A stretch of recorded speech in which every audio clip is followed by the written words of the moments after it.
Hello everyone, I'm back, and today I'm going to do something that I haven't done yet on YouTube. I'm going to do a review. So this review is going to concern a series of video games, a series that is very nostalgic for me. This series is the Spyro the Dragon trilogy on the Sony PlayStation.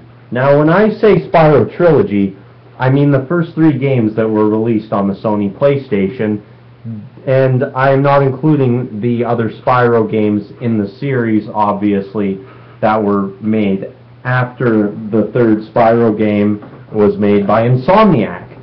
This is because when I played Spyro the Dragon 4, I was very disappointed with the quality of it, and I gave up on the series after this. Also, following the 3rd installment of the Spyro series, Insomniac sold the rights of Spyro. I don't recall who they sold them to. I think it was Activision. If someone knows who they did sell the rights to and I am wrong about it being Activision, could you please inform me in the comments below? So I'm going to start by reviewing the first game in the series, Spyro the Dragon, for the Sony PlayStation, which was one of the first video games I ever played. It might have even been the first video game I ever played, because the first console I ever owned was a Sony PlayStation, back in 1999, I think it was. So Spyro the Dragon was released in North America in 1998, exclusively for the Sony PlayStation, and it was made by Insomniac, obviously. I've mentioned that before in this review. So I'm going to start by addressing the gameplay first of all. So basically it's a platforming game. You play as a dragon named Spyro who can glide, charge with his horns, and breathe fire. Now the attacks, your charge, where you run at enemies with your horns facing towards them, that only works on some enemies. And the same with the flame attack. The flame attack does not work on enemies that have armor. And the charging attack does not work on very large enemies. Now, each enemy has their own weaknesses and their own ways to be defeated. Some enemies are very weak and can be defeated by both your flame attack and your charging attack, while others have only one or the other weakness, and other enemies require a more specific charge or flame attack at a certain point in time. Many of these are for the bosses. Another thing I'm going to address is the story. There isn't much for story in this game, but the story that is that there is a guy called Nasty Nork. You can't really quite tell what he is. He kind of looks like a frog, but I guess he's supposed to be a Nork because there are other Norks in the game. The game begins with a dragon being interviewed. Spyro is a dragon who lives in the world of dragons, and this dragon's being interviewed, and he's talking about Nasty Nork. He insults him a bunch, and Nasty Nork decides to lock away all the dragons in stone, and I think he also seals all the treasure away. So basically Spyro has to go and step on platforms that have dragons frozen in stone attached to them, basically, and he frees them by this means, and he also searches out for treasure, which he can obtain by flaming or charging wooden chests, and also by charging metal boxes. And there are other cases that the treasure come in. The treasure come in forms of multicolored gemstones, each color being worth a specific amount. And there's a designated amount of treasure and dragons in each stage. And you can actually play the game to completion by getting all the treasure and all the dragons from a certain stage. So thus you can beat the game, but you can also complete it, which I like a lot. The platforming is, I think it's very well done because all the collision detection seems to be pretty spot on. Spyro can't actually fly because he's supposedly a juvenile dragon or a kid and not an adult. And in most of the stages, except with the exception of the stages with flight in their name, he cannot fly.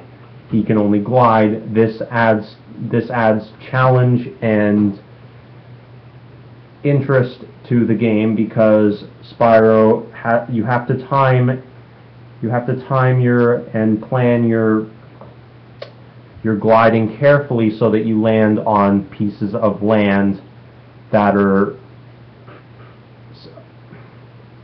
spaced apart, so that you can get from place to place, get all the treasure, and get all the dragons you need to progress through the game. The bosses are fairly simplistic. They're basically just large enemies with sequential attacks. Basically, you flame recharge them at the right moment. They have more of a pattern to them, and they have special stages for the bosses. The final boss, Nasty North, you basically just chase him around, and eventually you flame him, and he dies in one hit. It's the stage that he is in that is the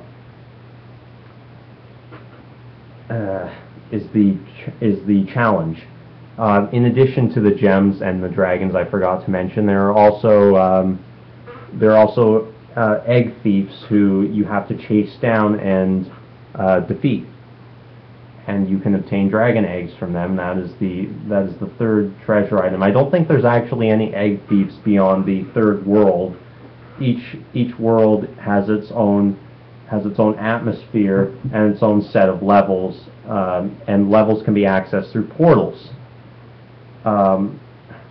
So basically, it's a platform game where you glide from place to place, obtaining treasure, freeing dragons, and retrieving dragon eggs as a young dragon.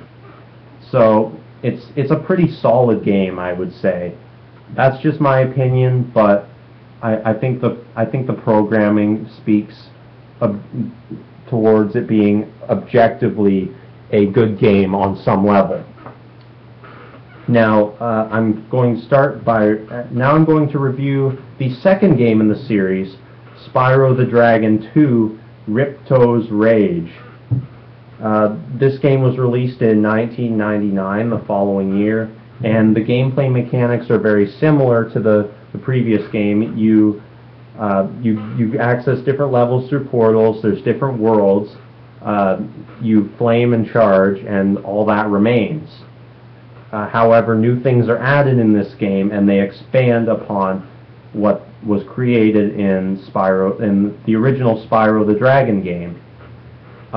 Basically, you go around, and the story begins in this game where Spyro has defeated Nasty Nork, picking up from Spyro 1, or Spyro the Dragon, whatever you want to call it, and you're transported you go through a portal trying to get to a vacation spot, but instead there are a bunch of other creatures. There's like a fawn, a cheetah, and a little mole type professor guy.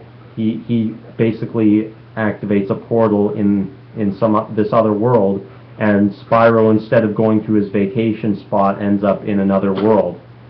Unlike in the first Spyro game, the first level you end up in is actually a level within a world, rather than simply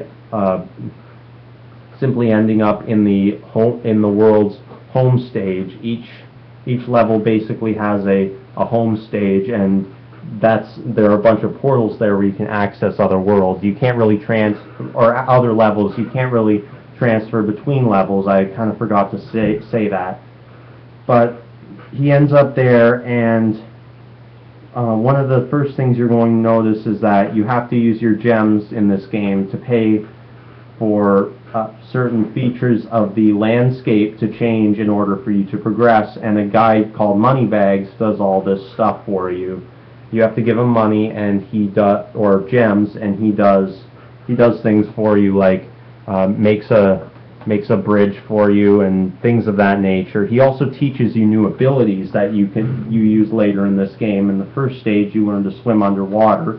Water in the first Spyro game is completely deadly, but water in the second Spyro game is not, and it is in fact translucent, and you can swim through it, and they incorporate this throughout the majority of the game and in a good portion of the levels.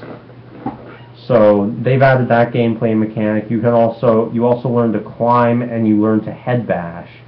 The climbing, you basically just climb up ladders that let you access higher areas. And you also learn to glide, but you get that one for free from the cheetah, whose name is Hunter. Hunter's a pretty cool guy. He teaches you to glide, which basically means, or hover, not glide, hover. And at the end of your glide, or in the middle of your glide even, you can hover so that Spyro, he loses his glide after he hovers, but if you hover after gliding, you get to access a slightly higher place from the end of your glide than you would otherwise. Oh, I forgot to mention one more thing. You also learn to ice skate. So you have a lot of new abilities. Head bashing is used to bash rocks that you're not able to simply headbutt, and this lets you obtain new treasure and stuff. There's fewer worlds in this game, but I think the worlds themselves have more levels in them than the worlds in Spyro 1, so it balances out a little bit. So I guess there's a little bit less artistic variation, although I don't really think so because the levels seem to vary more. I'm up to 12 minutes now. I'm going to have to make this a two-parter. Okay, sorry if I blacked out there a second. So the bosses in this game are a little bit more complex. They're more patterned, and there's fewer of them. You also have some new, and you have the first guy. I think you have to. The first guy named Crush, he basically stomps on the ground and makes flames spread out on the ground. You have to avoid those, and I think you have to send. I can't. It's not fresh in my mind, but I know that. And then you have to avoid that, and I think you have to headbutt objects towards him to inflict damage upon him. The second guy, Gulp, you have to avoid his cannon blasts, and you have to use and you have to shoot your own projectiles at him, which you can aim. And then the final boss, Ripto, who is the namesake of the subtitle in the game, you have to defeat him by accessing a portal or a power-up that lets you fly around and blast him. There's several stages to his boss fight. Unlike Nasty Nork, but he's in a more enclosed area. He doesn't really have much of a stage to go with him. Also in these games you have power-ups. I keep forgetting to mention all the intricate parts of these games, because there's a lot to them, actually. A lot more than I've actually realized.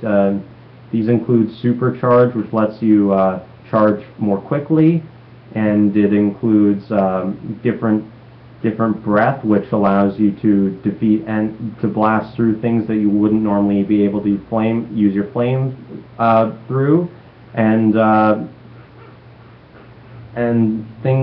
those sorts of things. And those really incorporate into the gameplay too. Okay, I think I'm going to have to make this a two-parter. I'm going to stop here and just watch part 2.